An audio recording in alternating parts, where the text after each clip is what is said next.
I learned a very, very valuable lesson this week in the life insurance industry, and this goes for everything, any kind of sales, whatever it is. Keep in mind, there are things you can control, and there are those uncontrollables, and that's where you gotta draw the line. Because there are things that you can do that'll put you in the best position to be successful and make money, and then there's things that happen, that make it a little more difficult, but they do even out. And the thing is, this all happened to me yesterday, so we're living and learning live here.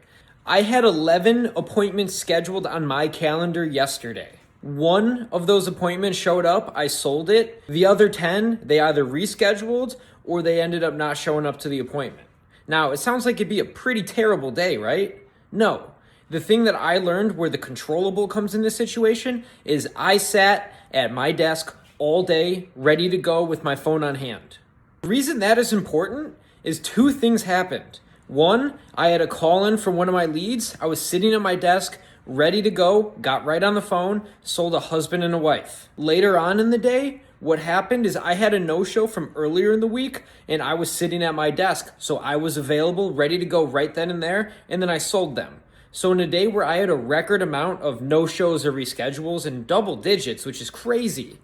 But at the same time, I wrote the most AP I ever have in a day at 4,800. The lesson learned here is you can't control who's going to show up. You can't control, who's going to buy. You can't control any of that. What you can control is that self-discipline. You can interact and be at your desk. Be in a position to be ready to take that phone call, make those dials, show up to the appointments. Be in a position where you're ready to go. So what if I was just sitting there watching Netflix or I had a YouTube video on, I'm in the other room, I don't have my notebook, my computer out, everything in front of me? I probably won't answer that call and I probably won't sell it right then and there. So control what you can control because everything else, it's out of your hands. This is how you're going to make more money, and this is going to teach you a valuable lesson on what you need to do to be successful in this industry. Follow for more. We're posting daily.